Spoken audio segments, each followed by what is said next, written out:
Namo tassa bhagavato arahato samma sambuddhassa.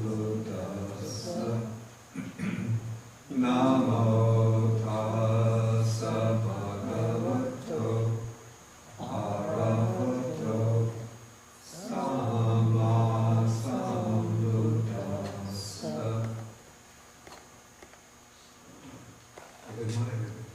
Good morning.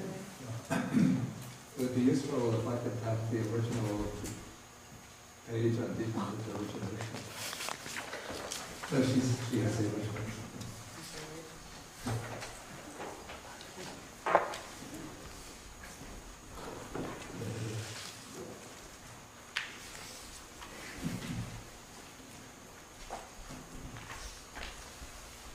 Okay, we've been studying the greater discourse on the destruction of craving. This is the Mahatanhasankhaya Sutta. And last time I just went through the formula of dependent origination on page 354 to 355. Taking it backwards from birth as the condition for aging and death, and taking it in sequence back to the original condition, which is ignorance as the condition for volitional formations or volitional activities. Okay, then starting with paragraph 19, the Buddha takes it sort of quickly back through forward. And he starts with what we might call the general principle of conditionality. So he says, when this exists, that comes to be with the arising of this that arises. This is for those who like to study very deeply. I like the formula in Pali on the board.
Okay, the formula is actually made up of two parts. There is one part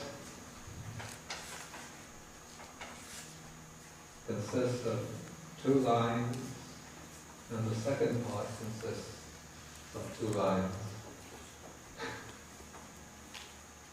Okay, good. Has anybody here studied Pali? Okay, so yeah, this phrase, it's what is called, don't get upset with this, a locative absolute, which means one thing that is existing or going on as a condition for another thing to occur. So, imasmin sati means when this exists, and then literally it's this comes to be, but the two thises represent two different things. So in English we would say this and that. So when this exists, that comes to be. And then this is a statement of, we call, in terms of cases, the ablative case. Through the arising of this arises. But again, the second this is different, so we would better to translate through the arising of this, that arises. So this basically establishes a kind of principle that it's a very broad principle of conditionality that can apply to almost anything. So it doesn't have to be restricted to the 12 factors that we usually find in the formula of dependent origination. But we could say, when the seed is planted, the tree will grow. Through the planting of the seed, the tree arises. Or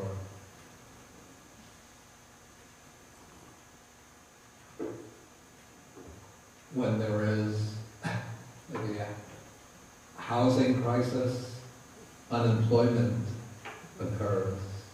Through the occurrence of the housing crisis, unemployment arises. So you could apply this general principle of conditionality almost to any phenomenon in the world. So this is the general or universal principle of dependent origination, or we call specific conditionality. Of course, it means not simply that things arise from conditions, but that there are specific conditions for a particular phenomena to arise.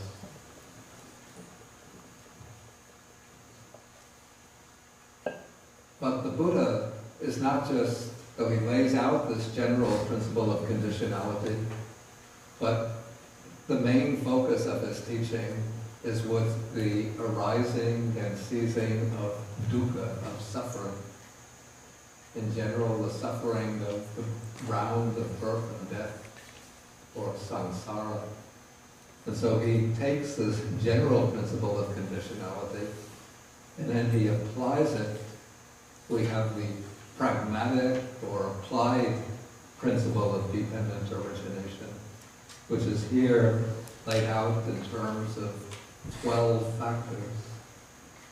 So the way the Buddha elaborates on this general principle of conditionality, with ignorance as condition, the formations or volitional activities come to be. With the volitional activities as condition, the volitional activities are wholesome and unwholesome actions, the activities that create karma. Then with those activities as condition, accompanied and underlaid by ignorance, there comes the arising of consciousness. That is the first arising of consciousness in the process of conception, embryonic development, and then through the whole course of life, the consciousness is sustained by past volitional activities. Then when consciousness arises, it doesn't occur alone, but consciousness brings into being along with it nama rupa. This is the mental name and form, which as I explained last week, it was last week. This is the psychophysical organism, excluding consciousness. So form is the physical body, and nama, or name, are all of the mental activities that occur, or mental functions that occur along with consciousness. Okay, as name and form starts to take shape in the womb, starts to develop, then there emerge out of them the 6 sense bases. The 5 physical sense bases emerge out of the developing physical organism, And then as the nama, or the mental side, develops, then the mind faculty emerges and begins to function. Okay, then the organism, the new organism, is equipped with these 6 sense bases, and then uses these 6 sense bases to make contact. Contact is what? It's the coming together of consciousness with a sense object through a sense faculty. So contact means that the visual consciousness, or that consciousness meets visible objects through the eye, and then we get eye consciousness, visual consciousness. Consciousness meets sounds through the ear, and then we get ear consciousness, and so on. Okay, so the 6 sense bases are the base for contact, basis for condition for contact. When contact takes place, then there occurs feeling, pleasant feeling, painful feeling, and the neutral feeling that's neither painful nor pleasant. Okay, now when feeling occurs in an unenlightened mind, an undeveloped mind, the usual response to the feeling is craving. That is, when there is pleasant feeling, there is craving to enjoy the pleasure. When there is painful feeling, there comes a repulsion towards the pain, an aversion towards it, and an attempt to escape from the pain by seeking new sources of pleasure. And then if there is a neutral feeling, sometimes if it's a kind of dull neutral feeling, then one needs some kind of stimulation, and so one again goes seeking new sources of pleasure. But if it's a very subtle, peaceful, neutral feeling, then there comes a kind of detachment to that pleasant feeling, to that neutral feeling. Okay, so out of craving, there arises clinging.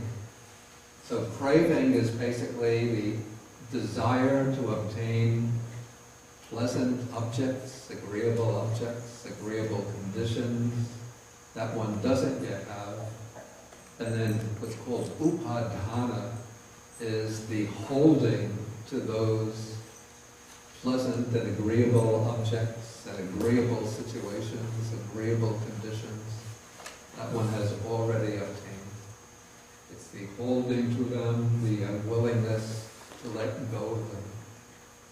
It's kind of driven by a kind of maybe underlying anxiety that our pleasure, our security, our sense of identity depends upon holding to these things that give us enjoyment, that give us some sense of status, position, prestige, power, personal identity in some form. And then through that clinging, we engage in a fresh round of activities. This is what is called existence, bhava, which means what I call the karmically active side of existence, the karmically creative side of existence, in which we engage in new activities, activities intended to procure pleasure, position, and status for ourselves, or to protect and reinforce our satisfactory situation. And sometimes they can be harmful, violent activities, but they can also be wholesome activities. For example, if one, as most people do, at least most Buddhists do, believe in a pleasant afterlife, in a heavenly world, so then they'll do good, meritorious activities with the hope of being reborn in a heavenly world, for having a good status in the human world again. So the karmic activities can be both wholesome and unwholesome, both good and bad, but as long as they are accompanied by ignorance and by craving, they will construct a future mode of being, a future state of existence. And so karmic activities or karmic existence is what creates our future existence. And then our future existence begins with birth, and then it leads from birth into growth, and then from growth there comes aging, decay, and death. Okay, so that is basically the sequence of the 12 conditions.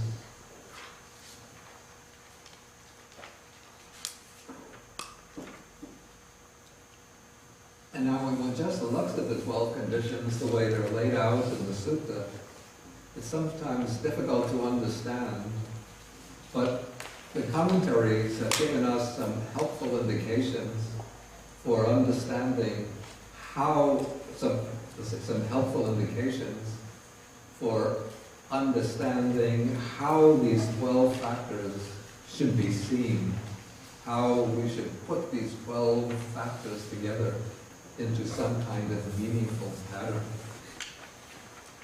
And they do this by classifying the 12 factors in a number of ways.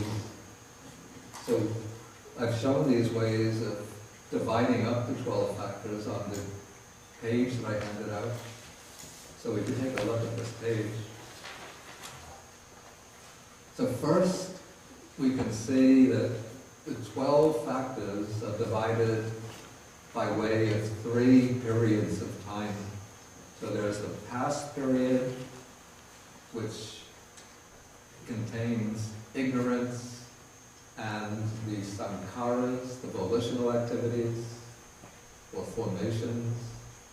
Then there's the present period, which spreads out over 8 factors, I think. 8 factors from consciousness through the karmically active side of existence. And then there is the future period, which includes birth, aging, and death. Now this way of dividing up the 12 factors should be seen, I use the expression, it should be seen as an expository device. It doesn't mean that some people think that, okay, ignorance was something in the past, it doesn't exist now. Consciousness, name and form, is something that exists only in the present. They didn't exist in the past. That then the big puzzle, how can birth occur in the future? Didn't birth occur in the present? Didn't it occur in the past? But as I'm going to show, these 12 factors are actually very intricately interwoven. But when the text used 12 factors, they lay them out in a way that spreads out over 3 lives. But in actuality, they are interwoven, interacting, interdependent, interconditioning all the time.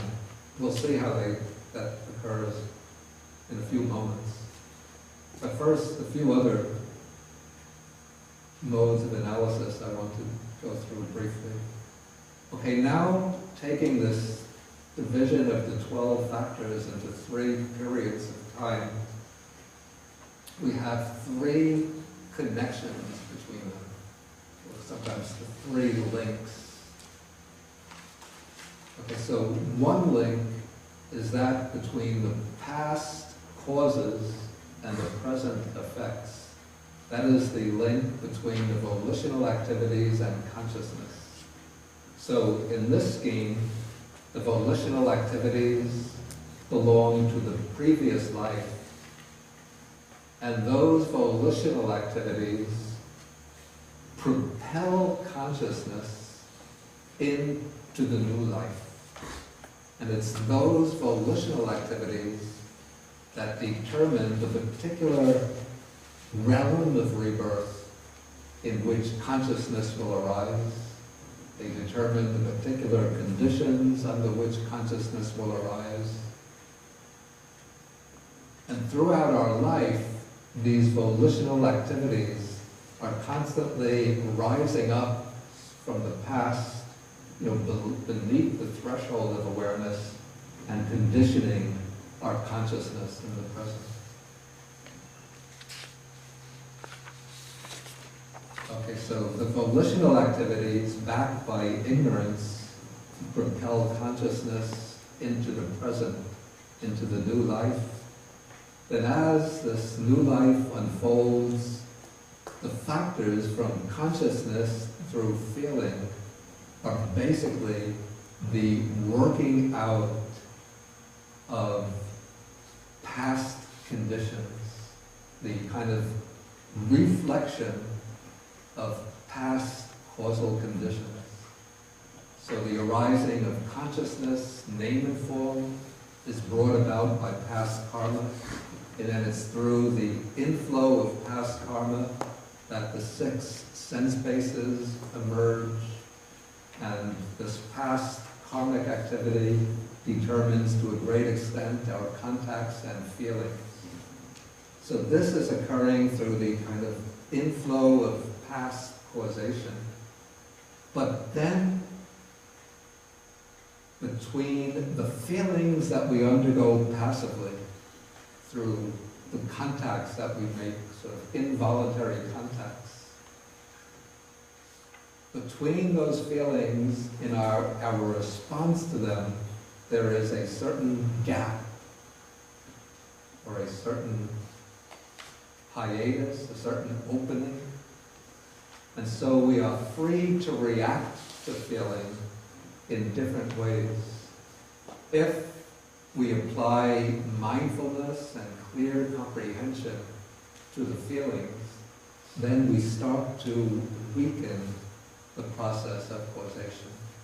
We start to dismantle it or disassemble it,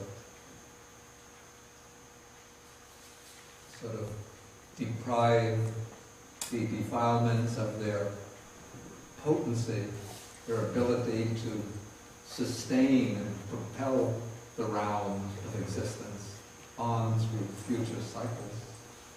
But if we don't have this mindfulness and clear comprehension, then the normal reaction is craving. And so between feeling and craving, there is a certain gap or a link or a connection, and that is called the link of present effects. The present effects terminate, culminate in feeling, and then we react to that feeling. That reaction through craving begins a new cycle of causes. So craving is, between feeling and craving, there is the link between present effects and present causes. Okay, the present causes culminate in the volitional activities, or karmic activities, karmic existence. And then this is followed by the next factor, which is birth. And birth is birth into the future life. It's actually, technically, it's conception into the future life. And so there is a gap or link between the karmic activities or karmic existence and birth. This is the connection or link of present causes with future effects.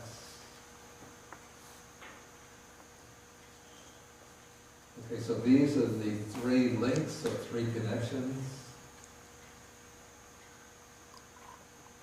Okay, then the 12 factors are grouped into 3 rounds. It's called the 3 rounds, but it seems to me it's better to call them 3 divisions of the 1 round. The 1 round is the whole round of birth and death. But the 3 divisions are ways of dividing the 12 factors according to their role. Actually, maybe role is a good way of representing this rather than round, because we take the word role, it also can represent vata is varta. Like, it's probably etymologically connected with the English word whirl. Varta, vortex. Oops.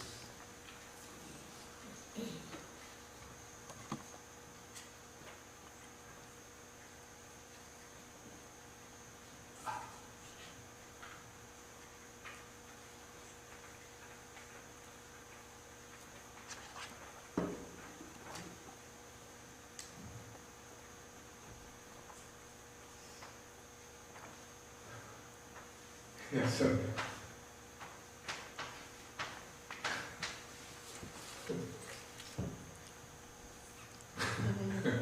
I just thought of that. It never occurred to me before. But vata, Pali vata, is Sanskrit varta, which is related to vortex or roll in the sense of rolling over. But also this can signify the 3 roles that these 12 factors can play, in the sense like the role that an actor plays in a movie. So, 1 role is that of defilements. So we look at the 12 factors and we want to see what of these 12 factors are actual kilesas or defilements. And so we look and we can see, starting at the beginning first, ignorance. Ignorance is said to be the most fundamental of all the mental defilements. And we look down, skipping over 2, 3, 4, 5, 6, 7, till we come to craving. Craving is the defilement. And so craving plays the role of the defilement.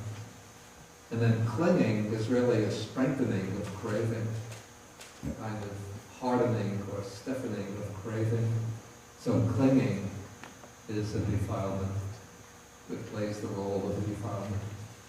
So in the role of defilements we have ignorance, craving, clinging, factors 1, 8, and 9. Okay, then the next round or role is the round of karma. And so this role of karma is played by the volitional activities. It's actually the volitional activities that create karma.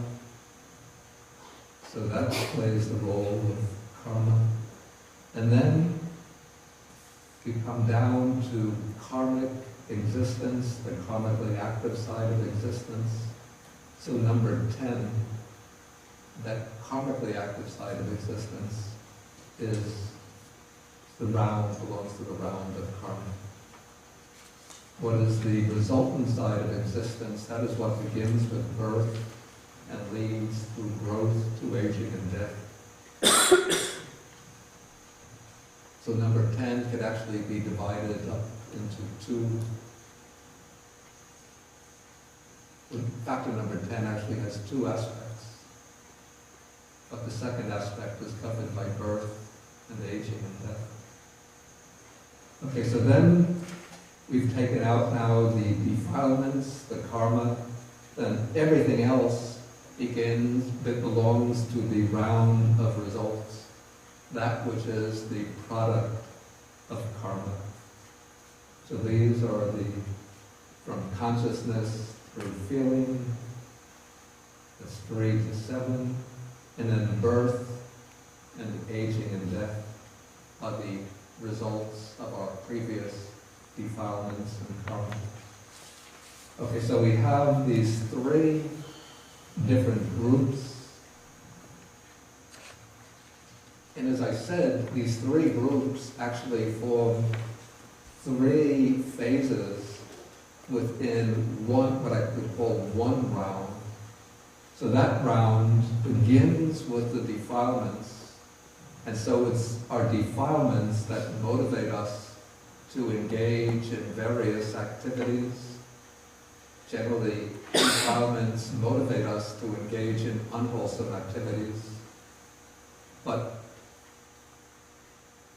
when we engage in wholesome activities, as long as the defilements are present, those wholesome activities will create more karma. It will be good karma, wholesome karma, but still it belongs to the round of birth and death. So we go from the round of defilements to the round of karma. Then the round of karma is what brings the results or the fruits of karma. And so that includes all these other factors. Then what generally happens on the basis of these results,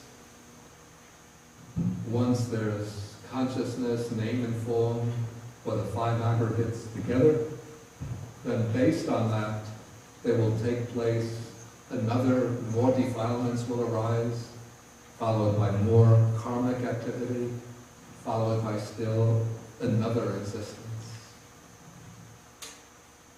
And so any existence can really be represented by the five aggregates of bodily form, feeling, perception, volitional activities, and consciousness.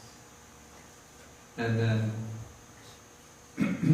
these five aggregates stem from past ignorance, craving, and karmic activities, and they serve as the basis for more ignorance, craving, and karmic activities.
So if I were to try to complete this little blackboard formula, I'd have to go back forever and ever and ever. So we just have to draw a stop to it someplace.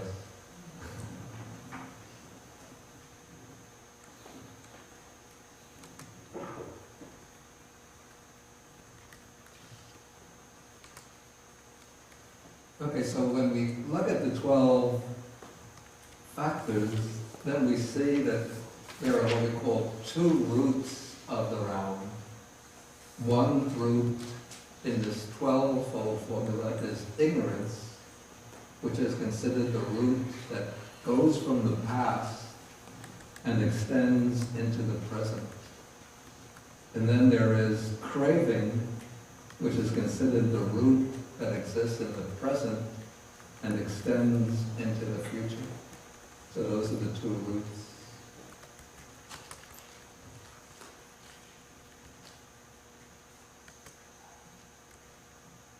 Okay, at this point I'll ask whether there's any questions, because before I come to the little complicated matter of 20 modes and 4 groups.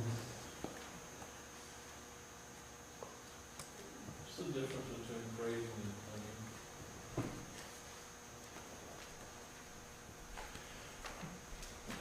Basically, clinging is pretty much what I call an intensification of craving. That's one way to look at it. Oh, I see what you're thinking. Or else one could look at craving as the desire to obtain what one doesn't yet possess, and clinging as the holding or grasping to what one has already acquired. The commentary or works like Visuddhimagga, they use a simile. Craving is like the thief extending his hand to take maybe an object from a store. Like the thief is stealing a piece of cake from a bakery. And the clinging, it's the holding on to the cake and taking it back home with it. So, is covetousness and possessiveness, are they equivalent terms? Well, it depends on what the Pali words would be. Maybe covetousness is somewhat like craving, and possessiveness like clinging. Can you can you break down tanha and upadana? Upadana. To the way they're analyzed in the text? It's a breakdown of really how they're translated. Oh, I see, etymologically. Yeah. Okay, this is actually... That helps a lot, actually. Yeah, that could be helpful. Okay, the word that's translated as craving in Pali is tanha.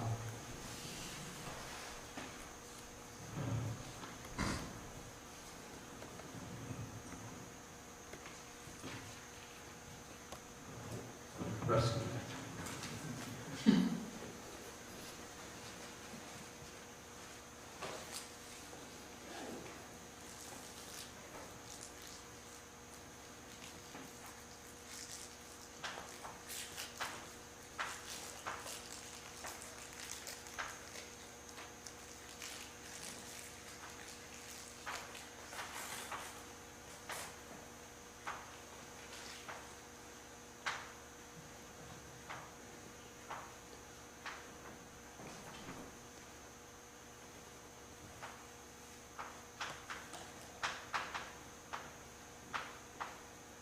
Yeah, the word tanha is related actually to the English word thirst. And we can see this more clearly perhaps from the Sanskrit form, which is Trishna. But there's another Pali form, not so common, but it occurs occasionally in the text. Also it's related to this kasina.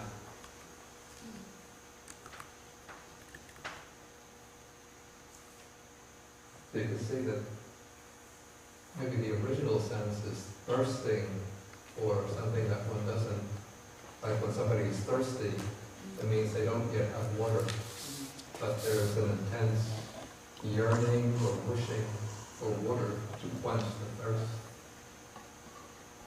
The word upadana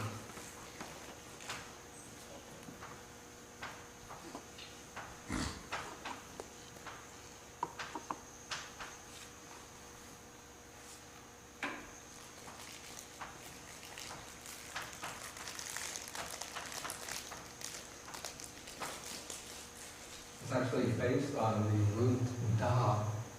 Is that upa plus a plus da? It's just hard for me to read that, I'm sorry. Okay. Is that on the right when you Yeah. Is this one? No, I can see it now. Is it? Connect people on that side, see? Yes. Okay. So the word da means to give.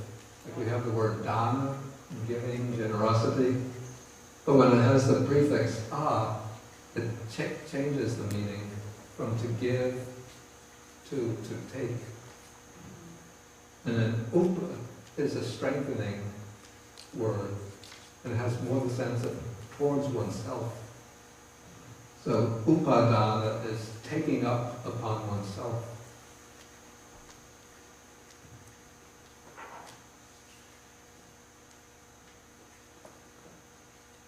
And upadana is sometimes used for the fuel of a fire, because the fire is seen as something which takes up the fuel in burning it.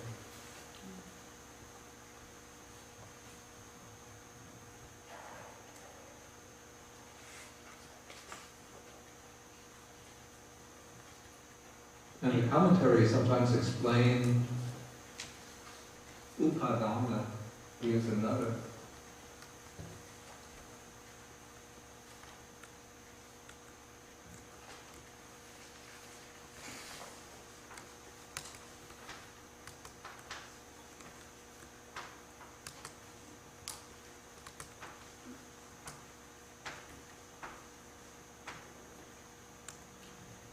To explain it, they use the expression dala gatana, which means dala means firm or tight, and gatana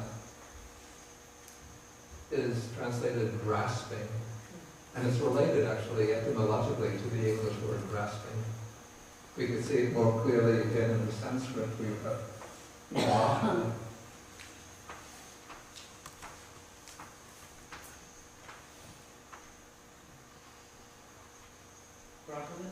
Yeah, it's just the same except that there's an R, but that the R makes the connection with the English grasping clearly.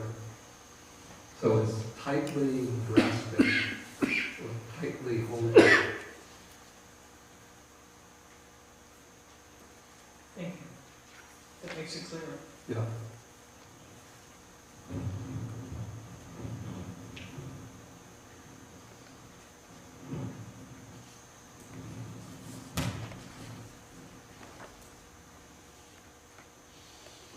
Okay, any other questions?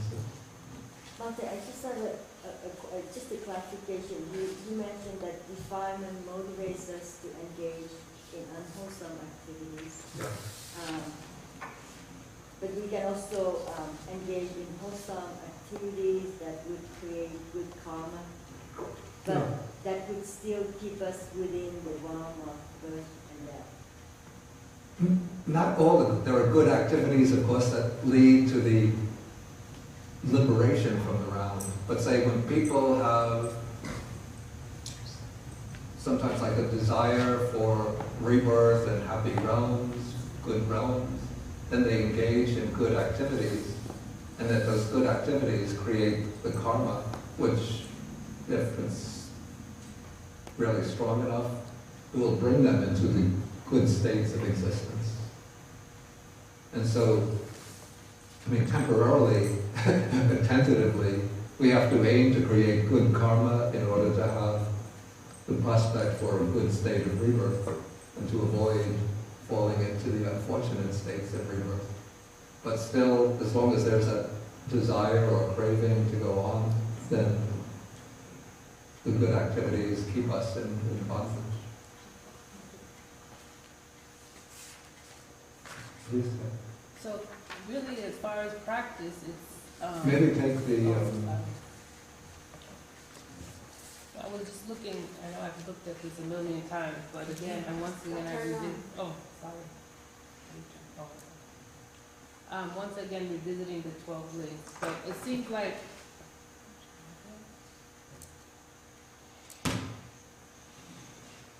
It seems like the no, I got off with that.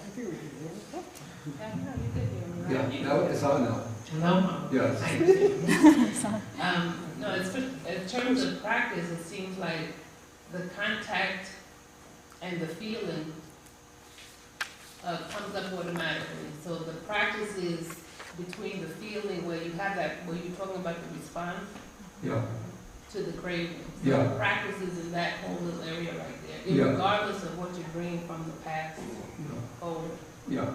I'm going to deal with that aspect after I finish the, what I call the forward movement. Okay, thank you.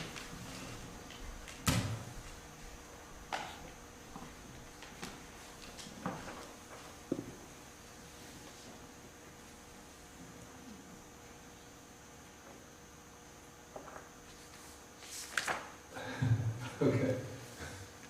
Any further questions? Okay, somebody asked on the internet, if a tree falls in the forest and no one is around to hear it, does it still make a sound? Contact needs the minimum of 3 factors, the object, the faculty, and consciousness. When there's no contact, there's no sound. I don't know, I would say that when the tree falls in the forest, there is the sound, but there's no hearing of the sound. The object is there, but there's no awareness of the object, which is the sound.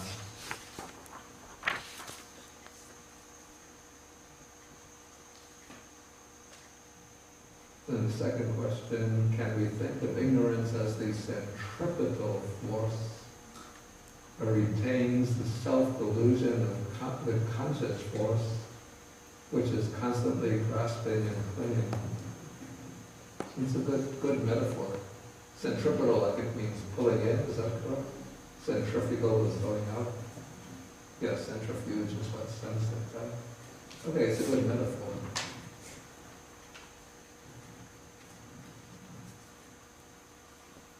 Any further questions? Okay, now then I want to go into it's the third column on the table. This is called the 20 modes and 4 groups.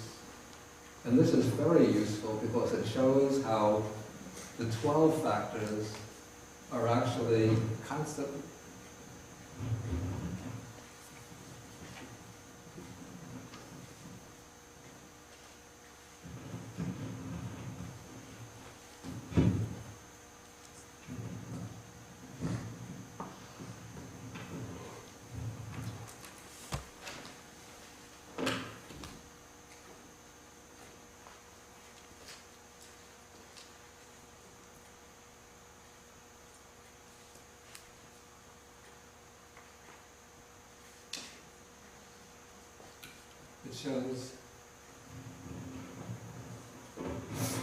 It shows how the 12 factors are actually interwoven.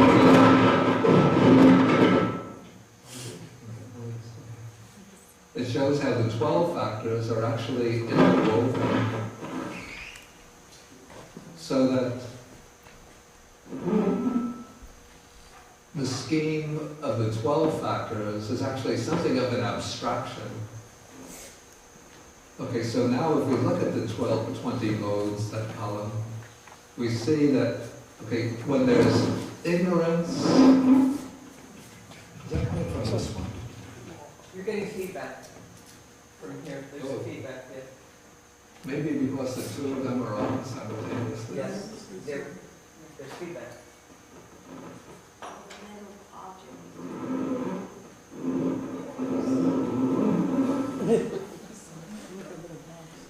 Are there 2 mics on? It's all off. Yeah, it's not metal, there's feeding back, it's a feedback loop.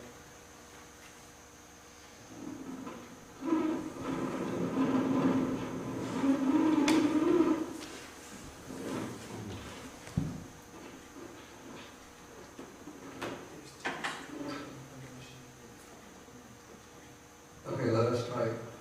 I didn't have this problem before, so I'll get started. Did you turn off the other one? It is off.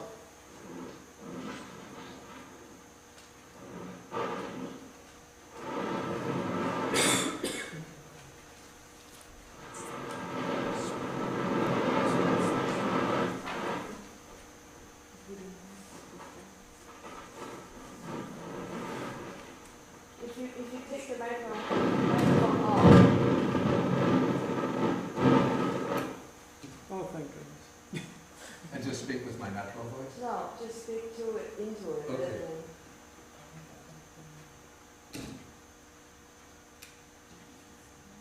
Okay, but Yeah. this is better, okay.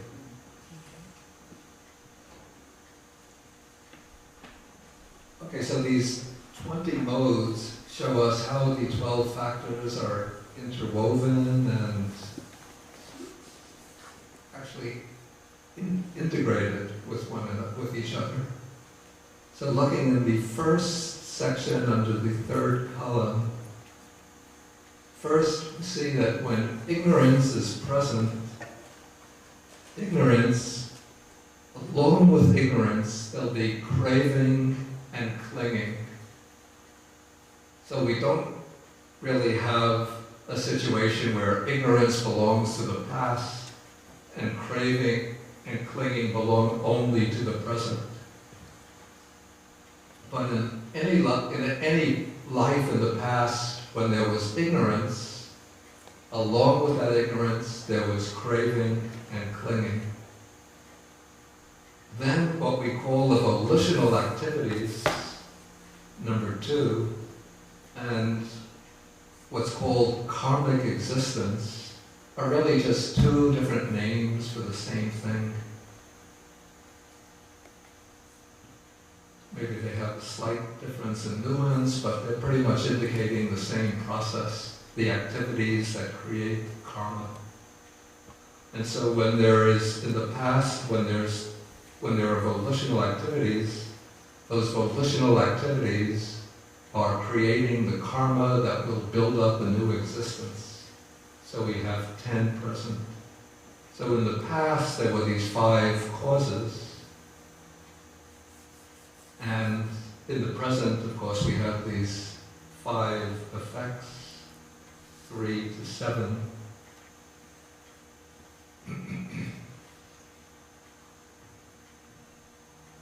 Now I just want to say a little something about contact and feeling being considered as effects.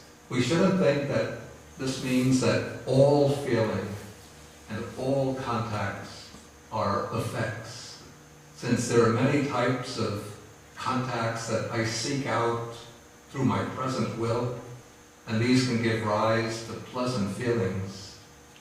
So these, for example, maybe I like to watch wrestling matches, just say somebody who has that kind of temperament, not myself.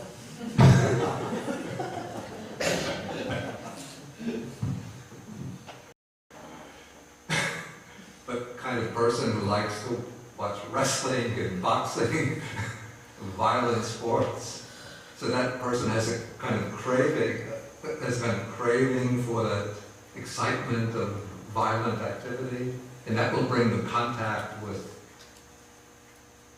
boxing matches, wrestling matches, violent sports. And then that will bring kind of feelings of excitement, joy when his favorite fighter is beating the other fighter. And so that will bring pleasant feelings, and disappointment, grief, sorrow if his chosen favorite fighter is losing. Or if I like, particular type of music, then I will go to the concert to hear that music. And so I seek out this contact when I hear the music, and it will give rise to pleasant feeling. So these are feelings, or if I hear certain news that somebody that I like has met with some misfortune, then I will feel sorrow over that.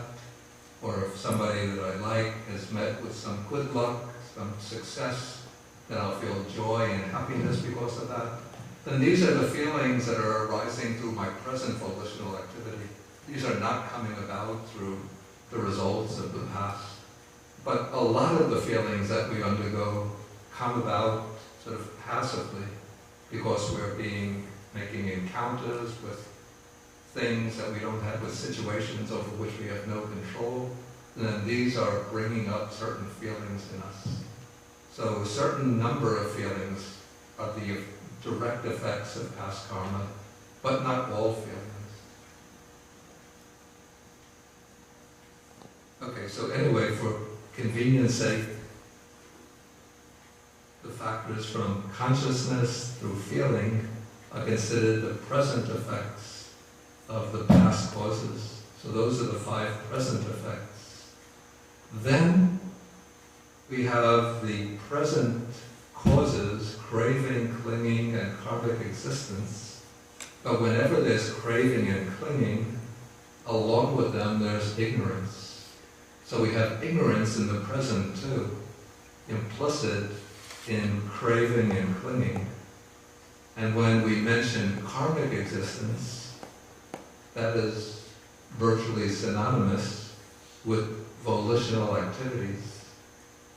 And so we have 5 present causes: the craving, the clinging, the ignorance, and the karmic existence and volitional activities. And these present causes bring as their future effects birth and old age and death. But birth, old age, within birth, old age, and death, we get consciousness, name and form, 6 sense spaces, contact, and feeling. And so we actually have 5 future effects. And so in this way we have 5 causes in the past which bring about 5 present effects, and 5 causes in the present which bring about 5 future effects. In fact, in the future effects, you could have put in birth, aging, and death, then you could have had 7 future effects. But I think the authors of this treatise, they wanted to make it very neat, just keeping everything reduced to 5s. And so they kept birth, aging, and death out, and just kept consciousness through feeling as the future effects. Okay, so this takes care of the entire table on dependent origination, and it shows again how everything, all of these factors are intricately interdependent, interwoven, so that it's only through an abstraction that we can draw out certain factors and say these belong to the past, these to the present, these to the future.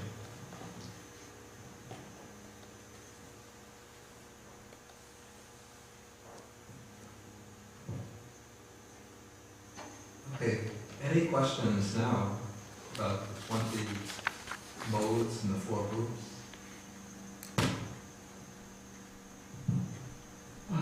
Andy, I have a question. For the case of Arahant, I'm pretty sure it's number 1, 2, 8, 9 is eradicated. But what about number 10? Okay, for the Arahant, number 1, 2, 8, 9 are eradicated, and number 10 you're asking? Yeah. Does that remain for the Arahant? That's remain, and then for one more life? No, because the Arahant doesn't have a future life. No, I mean this present life. Of course he has present activities, but those activities are not constructing another existence. And so they wouldn't be considered number 10. Number 10 are karmic activities, are activities considered only insofar as they are creating the karma which will bring about a new existence. In fact, the Arhat doesn't even create karma that will bring its result in this existence. His actions are considered just bare activities, but not karmically creative activities. Please. That's because there's no, I'm always mispronouncing this, upana. The Arahant is not, Yeah. doesn't grasp onto, Yeah. so there's no bhavata. There's nothing Yeah, there's no ignorance, no craving, no clinging. to come into existence. Yeah.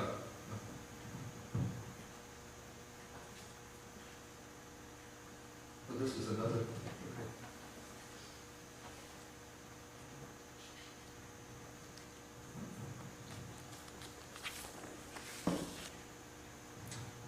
Can we describe consciousness as a grasping, clinging life force or life energy?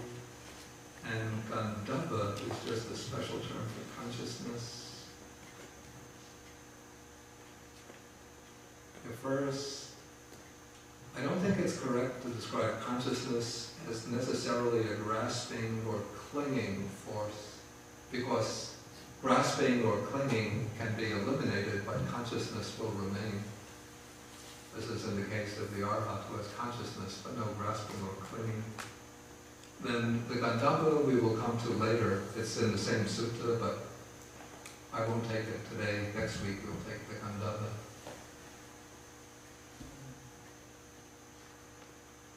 Any further questions here?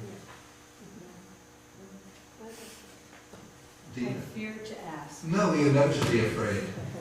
Fear to ask. Where I does... only bite. I know, Three I times. know. I'm not that smart.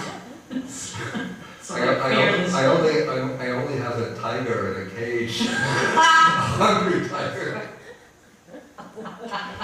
And he's waiting for me, I think. Perhaps I'm But right. go ahead, don't be afraid. Well, We'll order some steaks for him. does the concept of heaven and hell occur here somewhere? In the Buddhist text, or Well, around all of this, there's no mention of that in this concept. formula, it's not mentioned, but they're mentioned in other texts. Yeah. Does it have impact on this or no? Well, those would be some of the realms in which birth can take place. Well, we're not going to consider those realms now with this. I don't want to go into the different realms Okay. now. Okay. Bhante,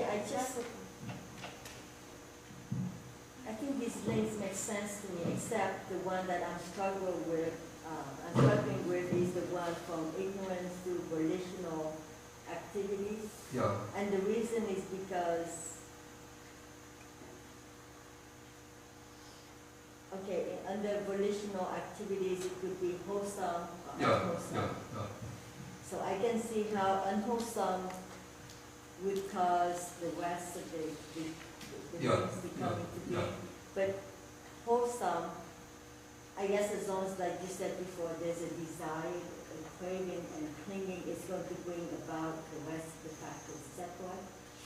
Yeah, I'm just trying to think of maybe an interesting case. Okay, let us take somebody who is, maybe we could call like an atheist, in the sense of not believing in any kind of future life.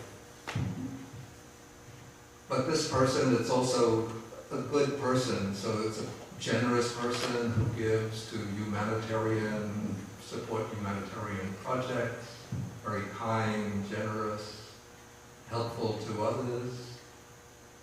Okay, but this person still has like an underlying ignorance and craving. It doesn't mean that it's always like a bad kind of craving, like a craving for wealth or power or position, but just that there's still those factors underlying the mind.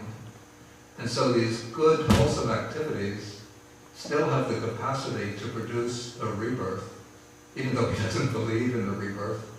But from our understanding, they create that karmic force, and that karmic force will lead to a rebirth, maybe in a heavenly world or a happy human state of existence. Does it happen? Well, I wasn't going to discuss them at length, I'm just using this as an example. Yeah, so it's the underlying ignorance in the sense, not the gross ignorance, like we say, he's a bigoted, ignorant, deluded person. But this is just the kind of not having that penetrating insight into the real nature of the real laws of the universe. So it's more like our latent tendencies? Yeah, that's a good expression. The latent tendencies or underlying tendencies. And so when the activity is there and creating the karma, then it will bring the consciousness to a different realm. Yeah. What is your name? I just forgot your name. Did you have activity?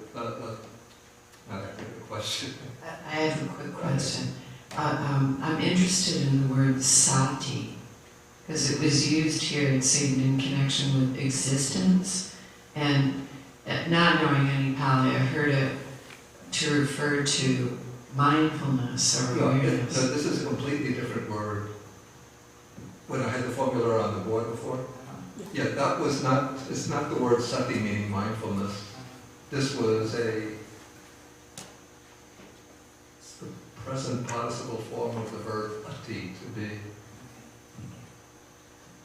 But yeah, I have one question. I also wonder where does consciousness store in our body, or where is it? You asked that question last time too. Yeah, I heard It's not here. No. Last class, last book we were studying, she asked the same question. Oh. I did? Yeah. I don't know. I didn't remember that. Yeah, anyway, the early suttas, they don't speak about a place, a physical place where consciousness is stored or where consciousness is based on. And even the early Abhidhamma texts just speak about that physical form on the basis of which consciousness arises, but it doesn't specify what that physical form is. But the general Buddhist tradition locates the base, the physical base for consciousness, is what they call the heart base, which is not the actual physical heart itself, but it's supposed to be some kind of like a subtle kind of form around the area of the heart. And that is considered the base of consciousness. The heart chakra? It would probably correspond to the heart chakra. So not the brain. In fact, I agree with this tradition from my own sort of investigations. And the way I sort of understand it, I use a comparison with a computer. I mean, this is a little bit off the topic of the sutta, but with a computer, the central processing unit is like the brain. So all of the programs that utilize draw upon the computer, all the programs, and all of the processing of information takes place in the central processing unit. But the power that drives the computer isn't coming from the central processing unit, but it depends upon another source, which will be the source of the electricity, either from the power grid, if it's plugged into the wall, or from a battery, if it's running on battery. But once that power of the electricity comes in, then the central processing unit can use that power in order to process information and and run programs, and read files and so on, and write to files. So similarly, the way I understand it, the sort of source of consciousness is actually the heart base, but once that consciousness is flowing in through from the heart base, then the brain is what uses that consciousness for whether thinking activity, any type of mental activity. But that's my personal opinion. Don't think that this is orthodox Buddhism, maybe.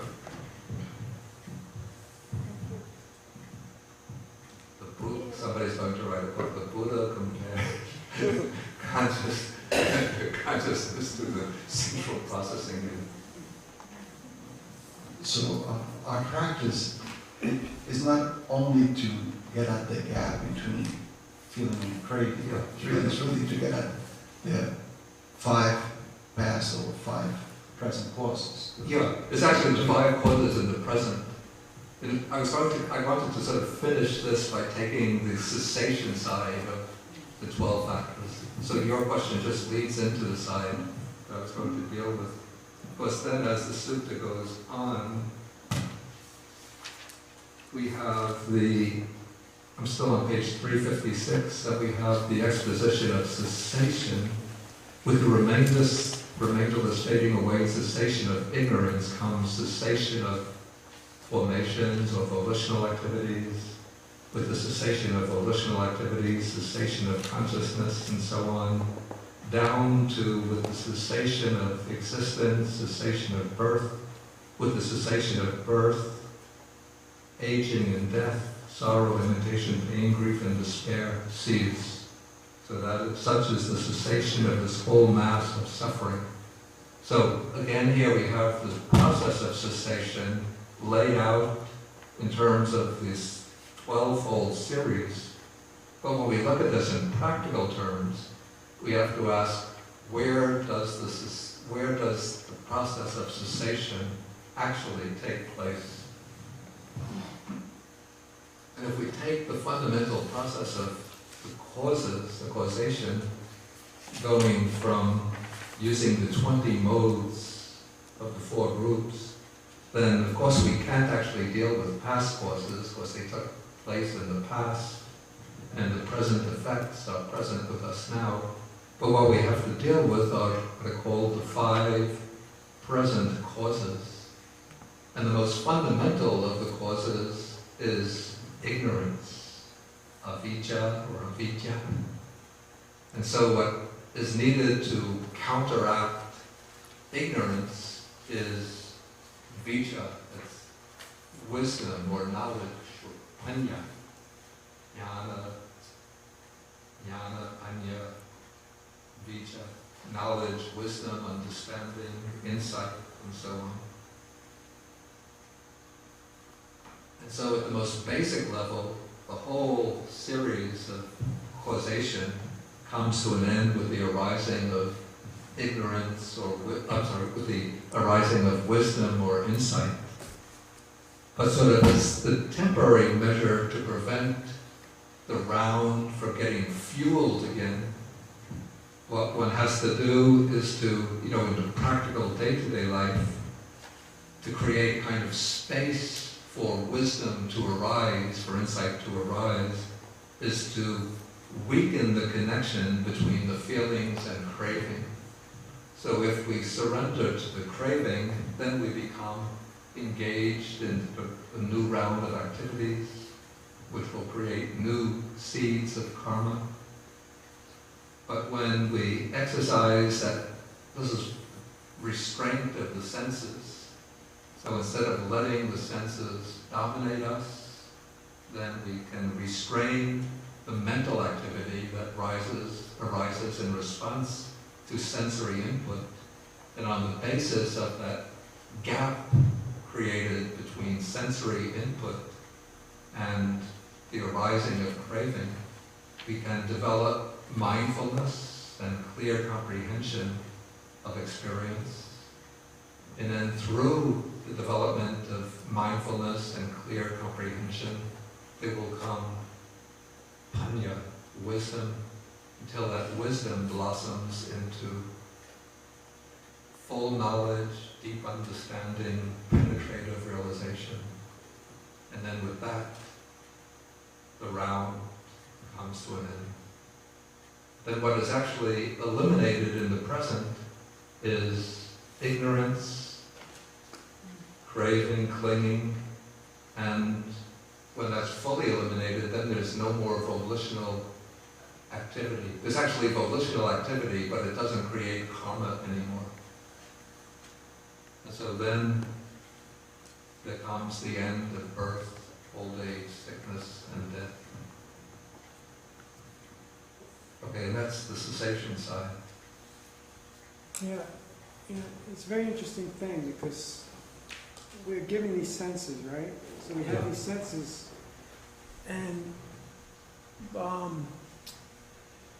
so you mentioned restraining with some of the senses because we don't want to like craving, even just drinking or being with a girlfriend. But then when I walk around the woods, in the trees and the beauty, and I love to hike and I love lakes and streams. It's a very funny fine line. Yeah, this is, I think, what has to be understand how this actually works in practice. And also, you have to remember that the Buddhist training is a gradual training. So he doesn't say that everybody has to give up their girlfriends, husbands have to give up their wives, wives give up their husbands. But that stuff I understand, but to some degree, you don't want to cling on to these things, grasping. But it's like an oxymoron. It's a conflict because we have these wonderful senses of Yeah, ours, that we can yeah. feel a flower and we can smell a flower, Yeah, and there's some craving there, just almost inherent in the nature of yeah, ourselves. yeah, yeah. So we The don't. way, yeah, the Because way I've I- given up drinking, I've given up eating meat, you know, all this stuff. But then I walk around and I get this almost euphoria from being in nature. Yeah, I do too. Okay, so Yeah, I mean, I live right across from this 7 Jewels Lake, so I see it every day. right, so there you go, and you're in a better state than I am, hopefully towards enlightenment. But the senses, the restraint from senses, we can't restrain from them. Or Yeah, you know, but it's- I would make a distinction here between what I would call the wholesome use of the senses, so that I would say that exposure to nature can be mentally uplifting and inspiring and even purifying. And so, like in the autumn or spring, if I walk around this lake, when I come back, I feel the mind is very much settled, calm, tranquil, uplifted with a kind of joy and delight. And this is true, but yet it leads to a certain type of clinging. Another example is I spent some time with my daughter this summer, and then she moved out to California. I went out with her, and it's pure love. But afterwards, after you're exposed to something, whether it's nature, whether it's my daughter's love, there's a missing, there's a clinging, there's a craving, there's an emptiness. And it's just a funny thing. It's just almost a philosophical conversation of the inherent nature of ourselves, and that we're instinctually, I feel attachment to my daughter. Yeah. And so these things, it's just a very interesting thing. I have to think about this as you're talking about this whole time. These pure things of love or nature that, and I agree with you. There's a certain, but that fine line of the euphoria that we get because I was with my daughter and now I cling and I miss her. Yeah, I think that's quite human and quite natural, and I don't think one should fight against those feelings of love. One should try, of course, to reduce the attachment somewhat by considering, there are different ways to go about this. One is to consider that in the course of this beginningless round of birth and death, it's hard to find a single person who has not been, at some past time, our own son, our own daughter, our own mother, father. And so, by reflecting in this way, one could extend that feeling of love, ideally, I say, to all sentient beings, or at least to all human beings. But again, one shouldn't blame oneself if one feels a certain preference for a select number of human beings rather than others, since it's just natural to feel in that way. Maybe there's somebody with children who would have any comment on this? Okay, Tracy does. One thing I found having a child is that it can be a way to work with impermanence. That my daughter, who I love very much, is preparing to go away to England to go to school. So even as I naturally, I love her and I like to be with her, I have to reflect on the impermanence of life. So in a way, it can be a way to work in life, in a practical way. No, I mean, I understand all these things, and I have studied Buddhism, and I understand, the impermanence, and I meditate on these things, and I almost find that my point is that the human condition and our feelings is almost an obstacle to enlightenment of sorts. It's just a very interesting conundrum as we are as humans. We're very human and based, and that's why our practice is so hard to get beyond that. Yeah. I don't. Andrea, you want to say? I'll wait for the microphone. Thank you. Just for you. It's for the recording, you don't know why.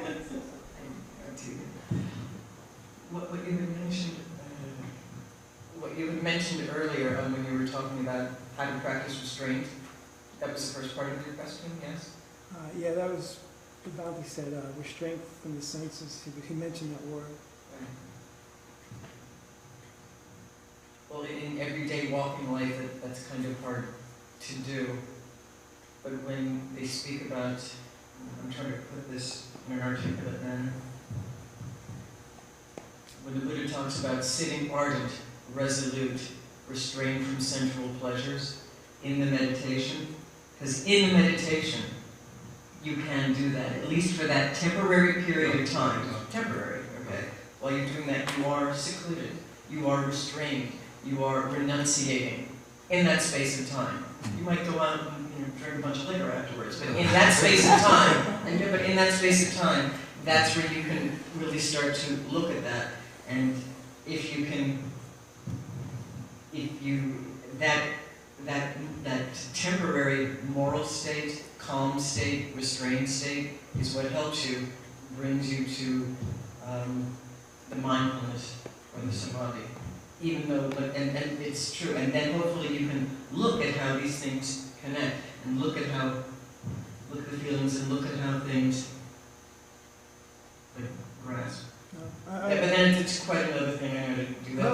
Maybe if just one other person has a comment, then we'll take one more comment, and then we'll have to stop for the moment.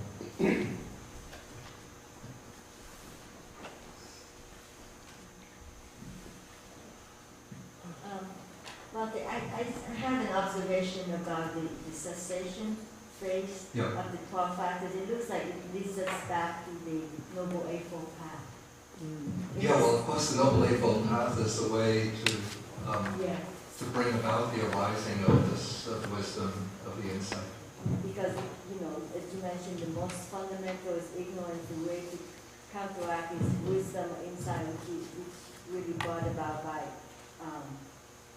meditation, concentration, and then the basis for that is, kind of Okay, we'll have to stop now for the moment. May I just say something very quickly? Yeah, okay. But I need a translator. I want to say it in Chinese because I don't know how to express in English. You wrote me very good. Anyway, I just say it in Chinese and say somebody can help to translate. You wrote me good.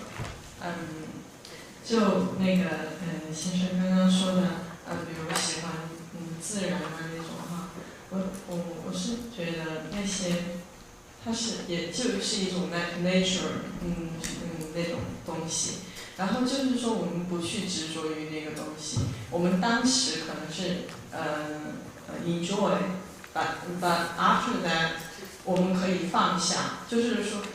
不去老是想着我今天必须要去那个地方，我心里面才会舒服啊那样，就是说不去执着。就我之前有听故事，就是说阿罗汉，我忘记是哪个阿罗汉，就是佛的大弟子之一。我听到那个歌声的时候还会起舞，就是他有一种习性在，但是他不会说去执着那个东西怎么样。好，谢谢。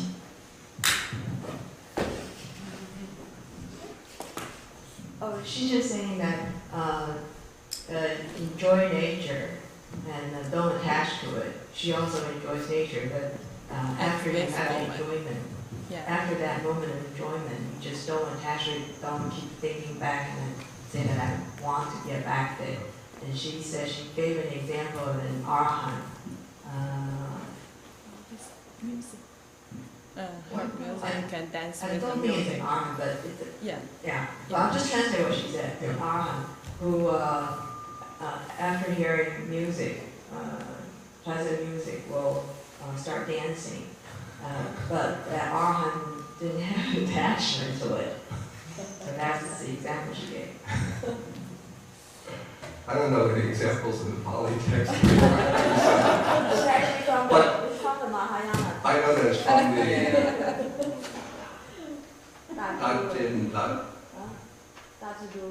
Yeah, I know.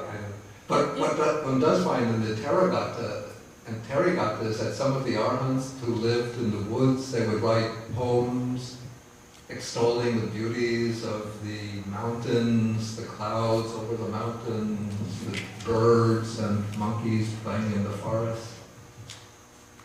So, don't be worried about enjoying nature. Okay, so we end for this morning.